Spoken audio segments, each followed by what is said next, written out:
querido hacer esta presentación del curso, que será el último curso de esta serie, una serie que en principio será abierta, desgraciadamente se quedó en 2 por causa de la pandemia, aunque evidentemente convendremos todas y todos en que este fue el menor de los males, porque justamente durante estos años hemos tenido que pasar por una experiencia en la que bastantes personas, creo que es bastante indecente asociar las muertes a los números, entonces diremos muchas personas han muerto en España y en todo el mundo en condiciones bastante indignas, y un acontecimiento que, tal como se nos aparece y como se representa, creo que está bastante deformado. Creo que incluso la experiencia que acabamos de vivir se inscribe, digamos, en una experiencia general y también de alguna manera daría que pensar.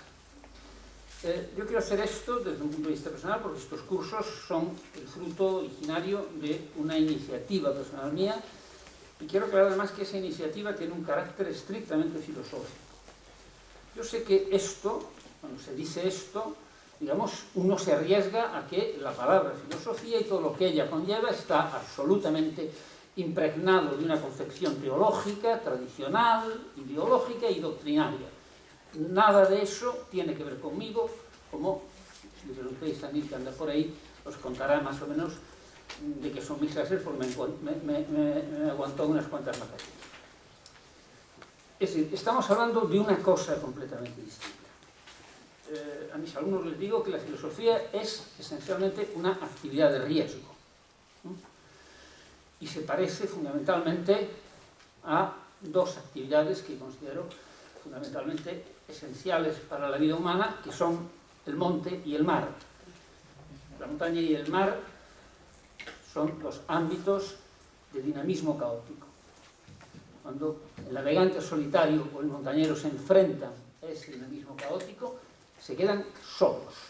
Y esa soledad es la que Xavier Zubiri en algún momento hace referencia para la filosofía. Dice: la filosofía es la posibilidad que tiene todo hombre de quedarse solo consigo mismo en íntima, radical soledad.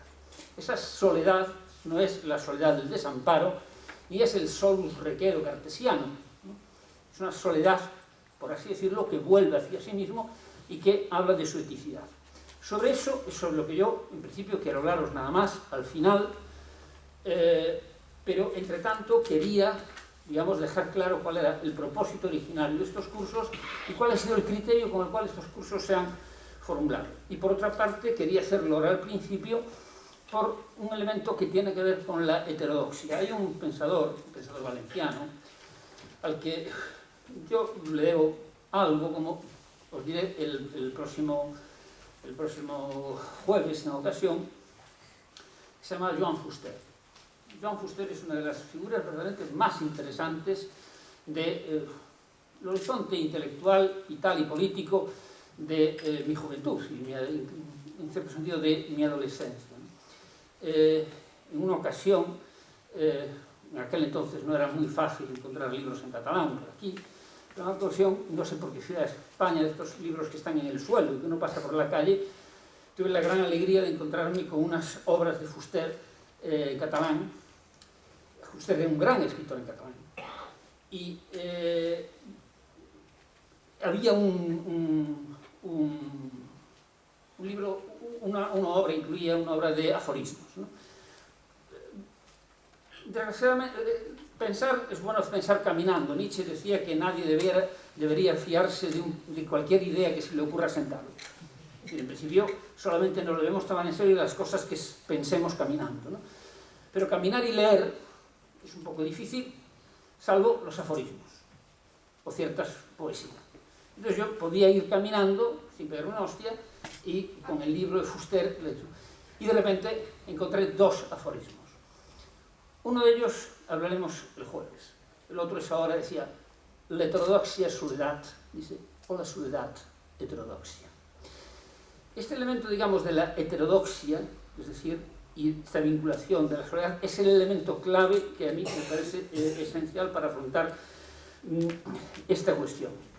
Yo sé que todo movimiento todo proceso social, todo proceso político tiende a generar una ortodoxia, tiende a generar un modo de pensar que se impone y se articula y configura. Y esos modos de pensar, esas articulaciones, esas estructuras mentales, ideológicas, se van penetrando. Solo es posible avanzar en un sentido propiamente intelectual y activo, creativo, desde la heterodoxia, desde la capacidad de desarticular en cierto sentido toda estructura que se nos imponga más allá de un discurso. Hace aproximadamente 100 años en Francia se producía un movimiento de gran importancia que era la revolución superrealista. Dirá, ¿sabéis? Por Breton. En esa revolución participaba un joven marsellés llamado Antonin Artaud. En un momento del proceso, Artaud, un paranoico de esquizofrénicos, Artaud deja caer una frase que es una frase decisiva. Fue decisiva para ese movimiento y la hace más allá de ningún escrito. Y aparece en las publicaciones que testimonian, digamos, el proceso de la revolución superrealista. En eso dice, de repente él suelta para todos sus compañeros parisinos, le dice: nous avons moins besoin d'adeptes actifs que d'adeptes bouleversés. Tenemos menos necesidad de adeptos activos. Bueno, todos los idiomas tienen joyas. Es decir, consiguen, no me refiero simplemente a los modismos idiomáticos, sino a palabras en las cuales el idioma es capaz de decir de una manera que es, por una parte, intraducible, y por otra parte, la palabra adquiere una dimensión universal. Probablemente una de las joyas de la lengua francesa es este verbo bouleverser. Porque él, lo que dice Artaud no es que necesitamos revolucionar, alterar, turbar a los demás, sino que necesitamos adeptos turbados. Bueno, yo me presento aquí, y esta es, digamos, mi iniciativa, como un adepto bouleversé.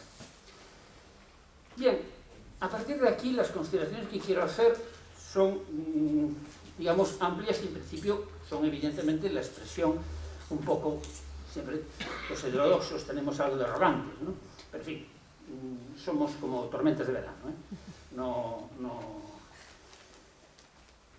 Bien, voy a hablar en principio de otra cosa. Y me gusta hablar de muchas cosas, no me gusta compartimentar mucho las cosas. Miles de hombres y mujeres abandonan sus casas y caminan, avanzan del sur al norte. Caminan y avanzan, con decisión. No los detiene el mar, se lanzan sin cálculo e inexorablemente zozobran. No su decisión, sino el naufragio es lo que mueve el rescate. Mueve sin deliberación. Los seres compasivos aman la urgencia, se lanzan al mar y rescatan a los que pueden. El rescate, como tal, es incondicionado. No da que pensar, es el momento de la acción dominada por la urgencia. La urgencia, el trabajo, la lucha, tienen dos caras. Una sus efectos, pero tienen otra. Evitan pensar. Pero una vez en tierra se abren las preguntas. ¿Quiénes son? Perdonadme, esto digo quiénes son y no digo qué son. Os acordáis seguramente aquello de Mafalda, ¿no? Todo el mundo que hay muy simpática Mafalda, yo la detesto, yo soy de Susanita. Soy muy marujo, y entonces soy de Susanita. Entonces una vez Mafalda le dice a Susanita: Susanita, no hay que preocuparse de qué dirán. Y Susanita dice: no, Mafalda, hay que preocuparse de quién lo dice, dónde lo dice, cómo lo dice, por qué lo dice. Estas son las preguntas filosóficas. Las de Mafalda son las de una catequista. La filósofa es Susanita, no sé qué es. ¿Qué son? ¿Quiénes son esos que vienen, que hemos rescatado? Si vemos que son, es una falsa pregunta, que los convierte en reos de una disputa ajena. Piezas de un juego entre xenófobos y compasivos. La auténtica pregunta es quiénes son estos. Y ellos son solo los que han decidido dejar su casa, los que han decidido venir, los que han decidido echarse al mar. Ellos son su decisión. Una vez en tierra ha concluido el tiempo de la urgencia. Nos toca decidir pensar o no pensar, solo temerlos o defendernos. Brutalmente como xenófobos, bien tácitamente, compasivamente. Le hacen más justicia a los xenófobos porque los reconocen como fuertes. Los humillan los compasivos al tratarlos como débiles. A mí se me viene a la cabeza aquel poema de Constantino Cavafis, estamos esperando los bárbaros no llegan, y termina diciendo, en realidad los bárbaros eran una auténtica solución. Esos que vienen, esas personas a las que matamos en las rebeliones, no son mejores que nosotros, son más fuertes, y nosotros somos débiles, y toda nuestra situación. Entonces es en ese juego donde en algún momento tenemos que empezar a pensar. La inquietante llegada de esas gentes, considerada más allá de la urgencia y temor, abre posibilidades de vida y pensamiento. Y en este sentido son una buena nueva, no para acomodarlos, sino para que nos pasen por encima. ¿Cómo celebrar la llegada de individuos activos, fuertes, a un mundo decadente, un mundo de débiles, gentes autocontemplativas y autocompasivas, vulnerables, temerosas, reactivas? Desde hace décadas la cuestión de la eutanasia se ha ido moldeando, ha ido tomando forma como cuestión política desde la urgencia. Desde la urgencia que impone la incondicionalidad. La urgencia de los casos. Casos mediáticos. Es decir, casos que tomaban forma y cuerpo en la medida en que se configuraban según la exigencia de los medios. Presentados y conformados y representados conforme a las exigencias formales de los medios, para formar parte del menú mediático de las clases medias. Es así como la cuestión de la eutanasia se va acomodando como respuesta a los temores de una población progresivamente envejecida. Esa cuestión, la cuestión de la eutanasia, guarda, sin embargo, en ella posibilidades inéditas.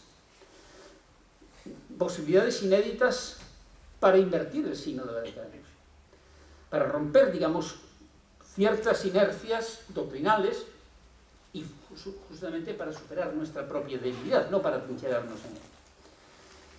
La que pregunta entonces, la que mueve estos cursos, la que me plantea es, ¿qué significa la decisión de muerte?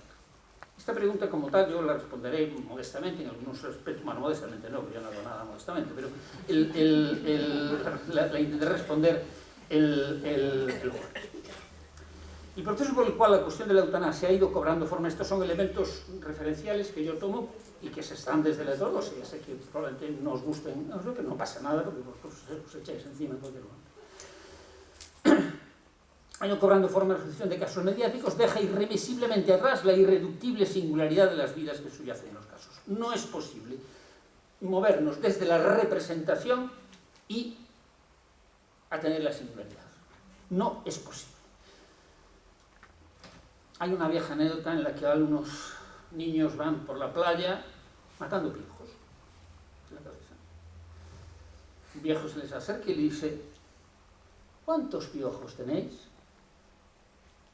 Un niño abre la mano y le dice, los que tenemos no lo sabemos, los que no tenemos, helos aquí. Bien, este elemento es algo que tenemos que regular con el riesgo de toda representación, con el elemento de jugar y rebar algo a un elemento de representación y de representación universal.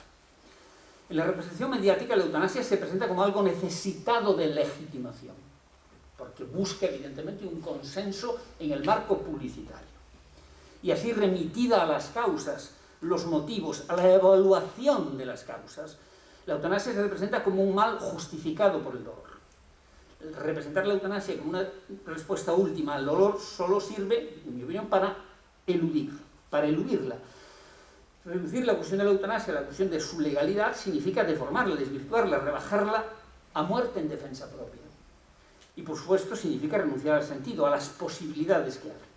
Una cosa es la comprensión emocional, el reconocimiento emocional de la situación, que a mí, en un concreto, me lleva a tomar serenamente una decisión sobre mi vida, y otra muy distinta, la decisión misma, que no puede ser reconocida.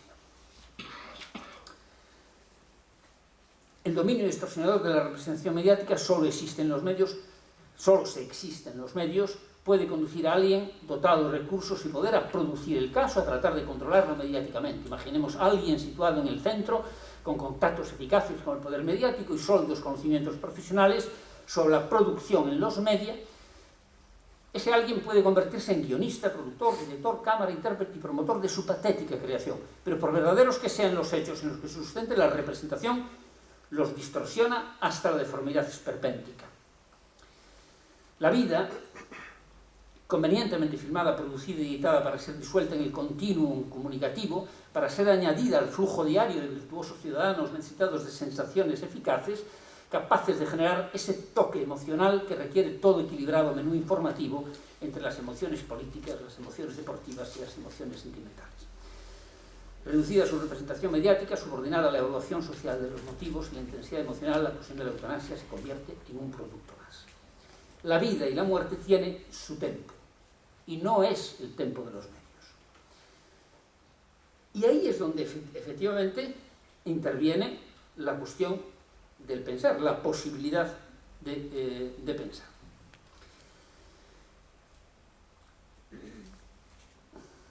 ¿Qué pasa? ¿Qué sucede para que esos casos se sucedan en los medios? Básicamente la confluencia de dos procesos. La longevidad, incremento constante de la llamada esperanza de vida, es decir, la duración media de la vida humana, y el desarrollo de la clínica. Detrás de todo esto hay un proceso fundamental que no se puede eludir.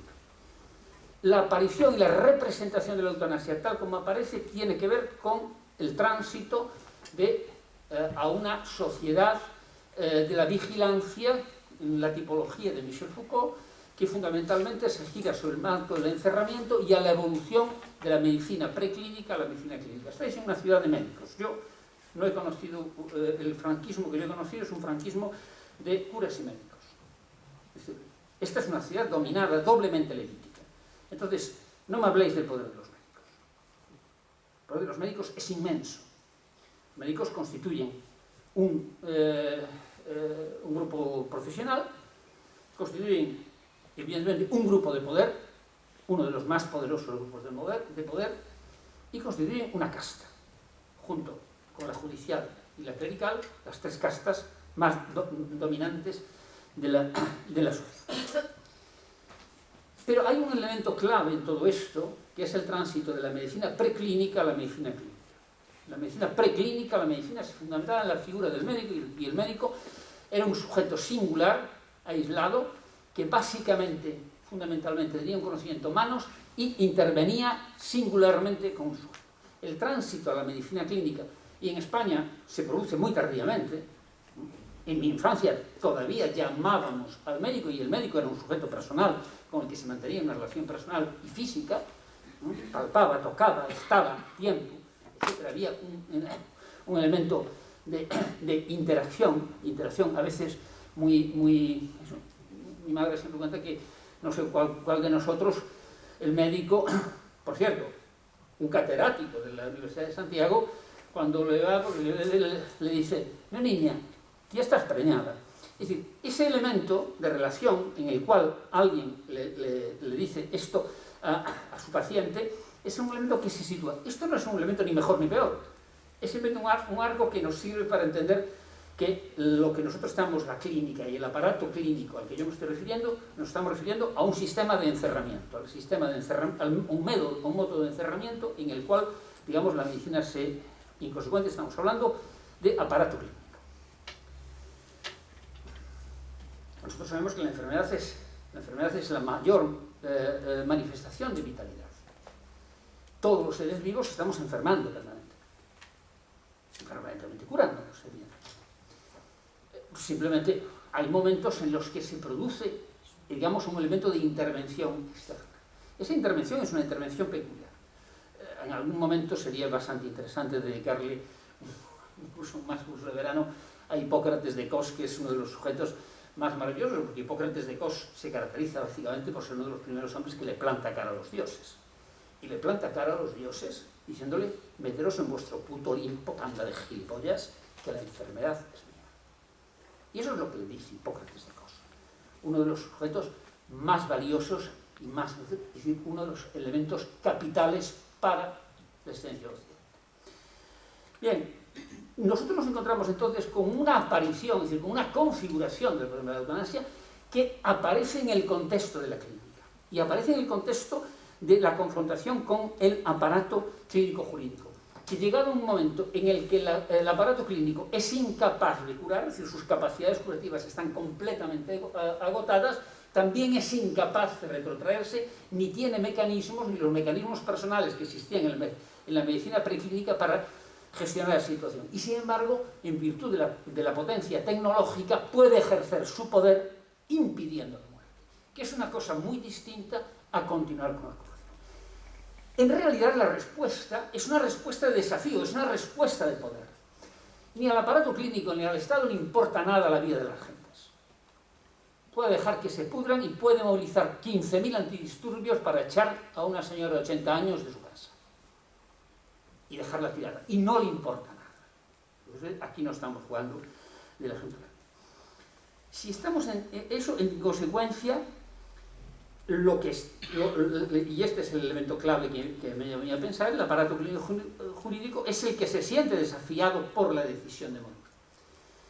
Mi problema y mi posición, que por decirlo es heterodoxa, es que en la medida en que nosotros sigamos esa tendencia estamos desviándonos, porque el problema fundamental está en la comprensión, es decir, en un discurso afirmativo respecto a la comprensión de la decisión de morir. El aparato clínico-jurídico sostiene su supremacía moral sobre el sujeto singular a partir de una abstracta y universal servidumbre, defensa de la vida. Bien, a partir de este tipo de consideraciones, en principio, toma cuerpo, en mí personalmente, la idea de llevar a cabo algún tipo de reflexión, pero también desde el sentido de que no me interesaba nada, ni me parecía en absoluto interesante desarrollar una pura filosofía en un marco especulativo para luego, por ejemplo, arrojarla sobre el mundo de la praxis, sino que habría que ir justamente al elemento, digamos, de la acción, de la cognición, para, a partir de ahí, generar todo el artificio de pensamiento, todo el aparato conceptual que fuese necesario para ir comprendiendo esta posición. Esos cursos, que nacen de una iniciativa personal, evidentemente entonces se hacen eco de la cuestión abierta sobre la cuestión de la legalización de la eutanasia, pero simplemente, y esto lo que dice, no se inscriben en ella. El curso de 2019 se produce un ambiente dominado por el ruido mediático, por supuesto dominado por la representación y la urgencia, fenómenos que yo puedo ver con toda la simpatía del mundo, y evidentemente así es, pero que en ese momento hacen muy difícil, bajo ambientes de ruido, entrar, digamos, en una reformulación que a mí me parece esencial. Bueno, se realiza ese curso, y ese curso de 2019 es un curso en el que hasta donde yo sé todo el mundo quedó satisfecho. Todo el mundo, menos yo. Intentamos, evidentemente, desde el 2020, el 2020 no fue posible, por razones obvias, en el 2021 ni lo intentamos. Bueno, en el 2021 surge evidentemente esta aprobación de la ley, cosa que es muy de celebrar. España es, curiosamente, y es una cosa bastante llamativa y yo creo que muy interesante, que también hay que pensar, es probablemente el país, probablemente no, seguro, el país menos religioso del mundo. Cuando quiero decir esto, quiero decir que es el país en todo el mundo, supongo, sobre toda Europa, en el que la religión juega un peso menor en la posición de los ciudadanos. Ojo, la Iglesia tiene muchísimo poder, pero es una cosa distinta. En cualquier otro país tiene en la mencea, en la conciencia de los individuos. En España, la religión está asociada a un mecanismo de poder, pero no tiene ninguna afectación sobre la posición de las comunidades. Y esto me parece que es una clave, fundamental para la legalización. Tiene ventajas, una verdad, y se comentarán aquí con sus dificultades. Sobre eso sabe aquí mucha gente muchísimo más que yo no voy a decir. Para mí, digamos, el aspecto más interesante, para mí, digo, no elimino lo contrario, no polemizo en ese sentido, sino justamente esos efectos normalizadores que nos permiten ya, a partir de una cierta base, empezar a poder pensar. E insisto, la nueva situación es la posibilidad de pensar la eutanasia, y para mí, y este es el elemento, la posibilidad de pensarla es pensar la decisión de morir. Por esa razón, en su momento también yo le planteo esto, a finales del 21, a la división de DMD, que hagamos esto de esta manera, y ellos lo acogen con bien. En principio, cualquier organización induce a la desconfianza, ¿no? Porque hay una ley inexorable, ¿no? Que cuando los individuos humanos montamos una organización para algo, se produce siempre un fenómeno. La organización genera sus propios fines, sea lo que tú quieras. Entonces, evidentemente, uno se hacía pensar, puede pensar que lo mejor es que las cosas no estén suficientemente organizadas. Yo quería pensar, y quiero pensar, que debe de estar lo suficientemente desorganizada todavía para que se pueda pensar. Y para que, sobre la base de una experiencia en la cual se trabaja sobre una acción concreta, importante, urgente, dominante, tenemos todavía la capacidad para distanciarnos y, como se dice, probablemente, pararnos a pensar. Dos cuestiones básicas. El apoyo popular, ¿cómo interpretarlo? Evidentemente, desde mi punto de vista, creo que hay aspectos positivos. Acabo de mencionar uno. Creo que la sociedad española, en este sentido, tiene unas posibilidades de desarrollo, de discusión y de debate de determinados asuntos mucho mayor que, me atrevo a decir, que cualquier sociedad europea. Creo sinceramente, y creo que se puede demostrar, pero al mismo tiempo aquí hay unos elementos que no nos podemos engañar. Pero hay un peso fundamentalmente del planteamiento, de la representación y del temor. Uno de los elementos claves que yo sostengo es que, en la medida en que nosotros intentamos fijar la cuestión de la eutanasia como referencia al dolor, hay un elemento, por así decirlo, equivocado, gravemente equivocado.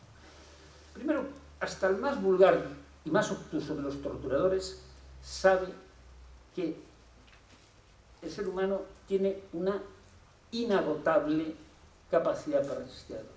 Yo he dedicado bastante tiempo en mi vida, por interés, a leer lo que se llama literatura concentracionaria, es decir, a tratar de conocer, porque afortunadamente, comillas, es decir, hay testimonios muy interesantes y muy importantes, tanto de las dos experiencias concentracionarias más documentadas, que son la nazi, la de la nazi y la soviética, el Gulag, y en ambos casos podemos encontrar, hay otras experiencias, evidentemente, en las cuales sabemos hasta qué punto, evidentemente, es muy difícil que el ser humano se siente reducido por el dolor. Es decir, el dolor no tiene capacidad explicativa puede tener una capacidad contextual, puede conducir, pero nunca la decisión de morir puede ser entendida como referencia esencialmente al dolor. La cuestión de la decisión de morir tiene fundamentos éticos y un carácter constituyente, como espero mostrar el próximo jueves, que la sitúan fuera del dominio clínico jurídico. Y esto es muy importante, extraer la cuestión de la eutanasia del dominio clínico jurídico.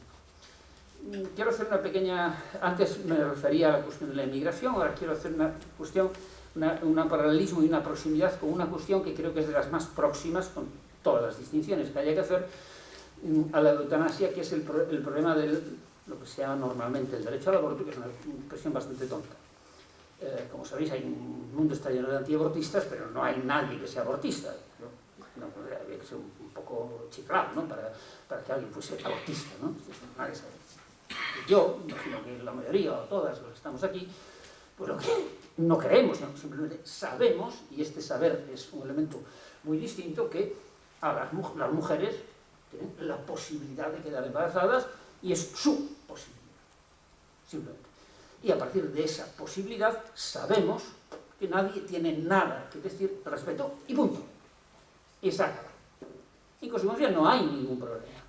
En consecuencia, lo que sucede es que hay una serie de... Porque, bueno, en ese caso es diáfano el caso. Es decir, porque estamos hablando de un cuerpo de la mujer que, de acuerdo con la institución tradicional, se supone que es propiedad de la tribu.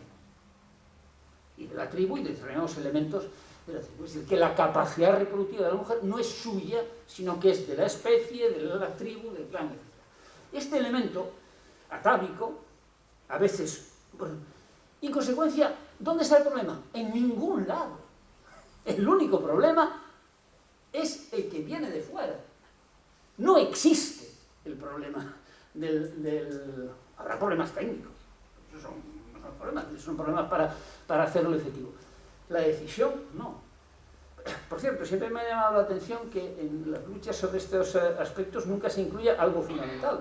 La garantía de la libertad de la decisión de la mujer tendría que estar ligada a la asunción real por toda la comunidad de que los costes íntegros de la crianza de una persona íntegros son comunitarios.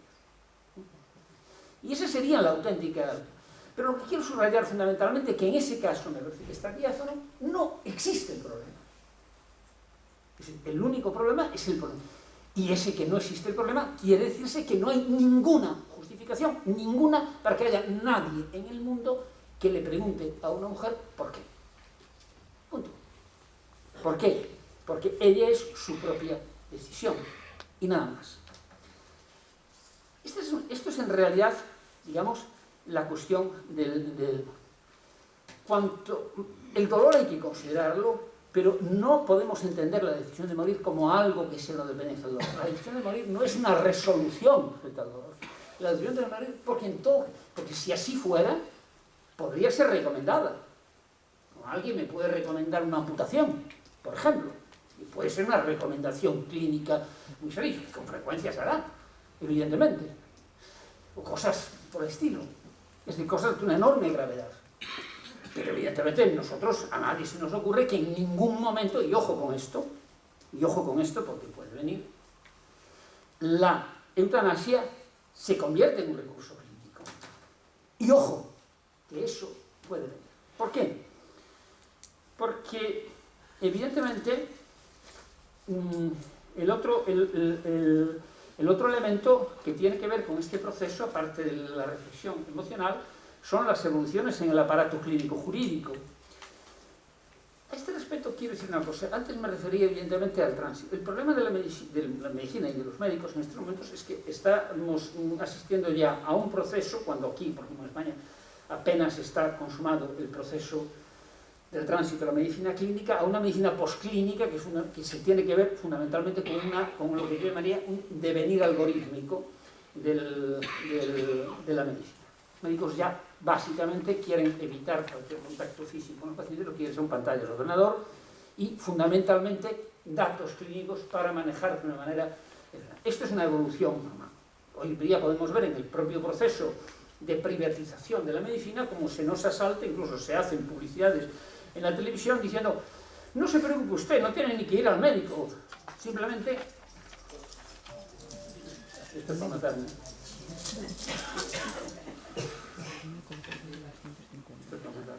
Perdón. Luego me bajé. Pues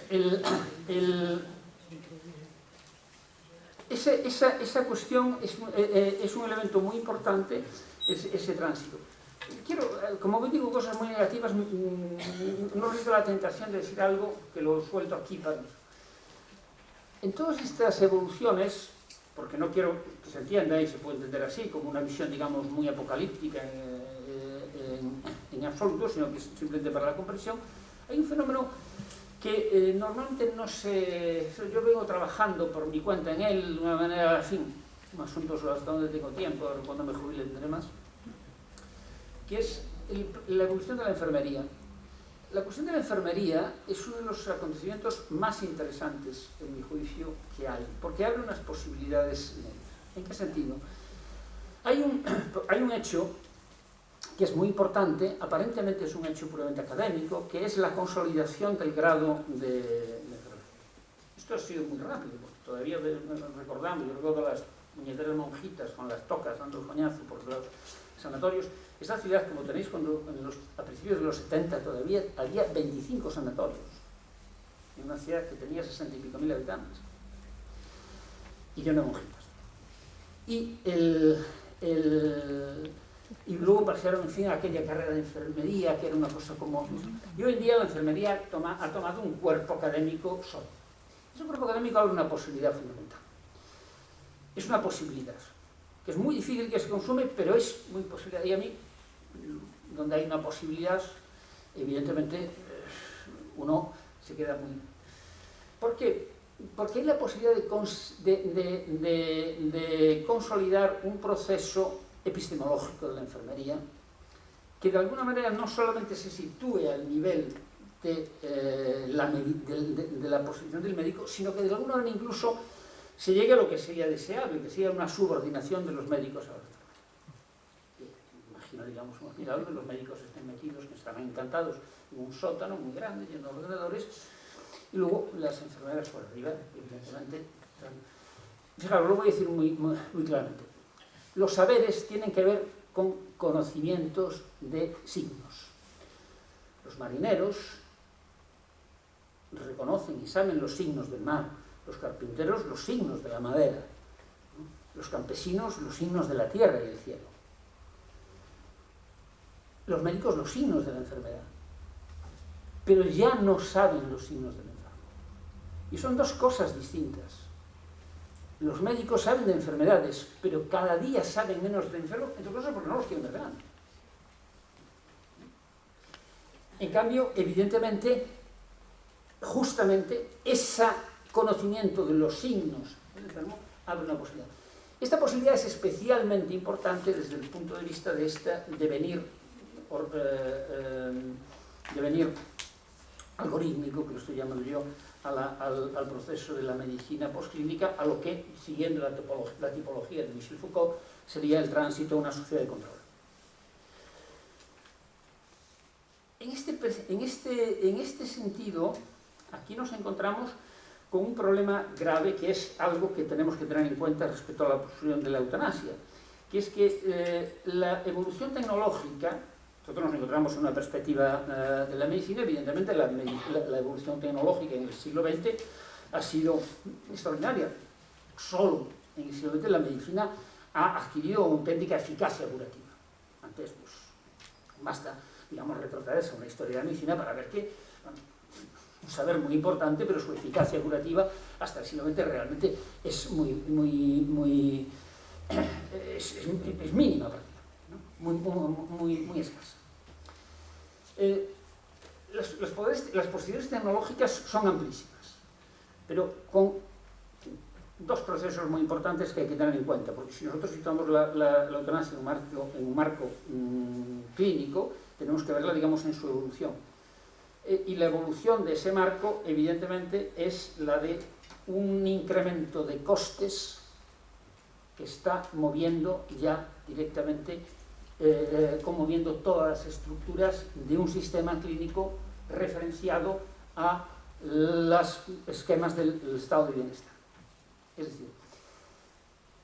decir, la evolución tecnológica introduce grados de obsolescencia muy grandes y, evidentemente, algo que va ligado a incrementos de costes, a gravísimos problemas de gestión y a un proceso que técnicamente los economistas, yo aparte de esto soy economista sumergido,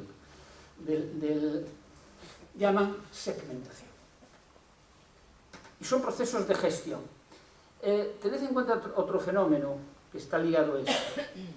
En estos momentos, todo el sistema internacional, el marco de la globalización, como sabéis, hay una cosa que se llama el sistema financiero internacional, que es un sistema que es realmente el auténtico macropoder que existe porque se sustrae por completo a control jurídico. Se mueve, digamos, con una libertad que es completamente... Los sistemas jurídicos están pegados al Estado Nacional y el sistema financiero internacional vuela. El sistema financiero internacional tiene la vista puesta en la capacidad de ahorro de las clases medias. La capacidad de ahorro de las clases medias se concentra básicamente en las jubilaciones, en las pensiones y la sanidad. Y el sistema de financiación internacional dice, esto para mí, esto lo gestiono yo. Si se gestiona desde ahí y el proceso está iniciado y está avanzado, estamos ante un proceso de incremento de costes. Un incremento de costes sobre una base positiva, que es un incremento tecnológico, pero condicionado por las exigencias, a su vez, de una industria farmacéutica y una industria sanitaria directamente ligada al sistema financiero, porque el círculo es perfecto. No es muy difícil hacer prospecciones para entender que nosotros nos podemos encontrar en el plazo de 20, 30 años, es decir, pasado mañana, en una situación en el que, digamos, el propio sistema sanitario en su propio devenir puede asumir la propia eutanasia en un sentido positivo que no es justamente aquel en el que nosotros pensamos sobre este aspecto. Bueno, con esto quiero decir simplemente, acabar diciendo dos cosas. Este es el planteamiento que yo hago, en el que, evidentemente, siento la alianza con un cierto proceso, pero creo que hay la necesidad de introducir esto que llamamos la decisión. Y en este sentido, creo entender, como antes decía, del proceso de la llegada de los inmigrantes, o del proceso del aborto, cualquier otro de los grandes procesos que abren posibilidades de pensar. Y son esas posibilidades de pensar las que nos pueden... Antes nombré varias veces a Michel Foucault, lo voy a nombrar otra vez porque él plantea, es una de las grandes figuras, por lo menos para mí, referenciales en el pensamiento de la segunda mitad del siglo XX, junto con Gilles Deleuze.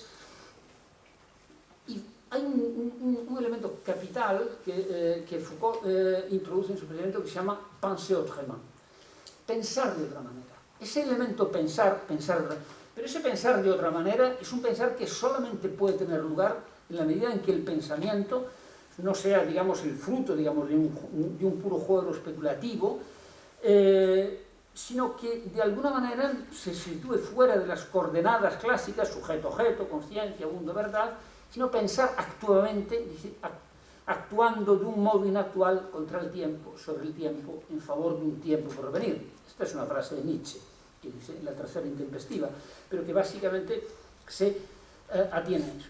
Esto es lo que nos importa, no situar y convertir la eutanasia en una especie de juego filosófico, sino entender que el proceso de la decisión de morir, y en la medida en que nosotros pondamos esto, nos importa no subsumirnos bajo la eternidad de las ideas, los universales, sino más bien seguir los acontecimientos y las singularidades en devenir, la emergencia de lo nuevo que se confronta a las fuerzas, a los procesos de cierre y aplastamiento de las potencialidades creadoras. El filósofo, como médico de la civilización, no el que cura, sino el que diagnostica nuestros devenires actuales, es decir, las potencialidades creadoras de un medio, de una sociedad, asociándose a fuerzas creativas de una época, singularidades, fuerzas creativas que escapan a los códigos y a las normas, a las potencias de normalización, de organización y regulación, abriéndonos vías nuevas. Esta es la auténtica perspectiva de la filosofía. La cuestión de la eutanasia es una cuestión ética, pero no una cuestión moral. Esto hablaré el próximo jueves. La cuestión de la eutanasia, contemplada en el marco clínico-jurídico, solo puede servir para pensar la justicia, pensar la ley, pensar la república, es decir, pensar la constitución, y por supuesto pensar la clínica, pensar el médico, pensar la enfermedad. Y por si acaso llegaríamos no a una figura moral, sino a la decisión de morir. Experimentar, descubrir, inventar nuevas posibilidades de vida, resistir por la creación a las condiciones de existencia y pensamiento de nuestro presente. A la filosofía corresponde decir no el presente, lo que somos, sino lo que Foucault llamaba lo actual, no lo que somos, sino lo que estamos, dice, en train de devenir, es decir, lo que estamos siendo. Pensar la eutanasia, liberarla de cualquier marco clínico, jurídico y moral, es arrancarla del marco del pensamiento tradicional de la filosofía clásica, y es afirmarla. Todo esto, evidentemente, nos confronta con el cristianismo. El cristianismo, Nietzsche le llamaba platonismo, el lenguaje del pueblo. Y y nos confronta evidentemente a un trasfondo metafísico, que es el trasfondo metafísico entre este mundo y otro mundo. Es decir, la percepción de que este mundo es un mundo inconsistente, el mundo del pecado, mientras que hay un mundo eterno que se sustrae. Bueno, de todo eso sale uno de los conceptos más terribles que ha producido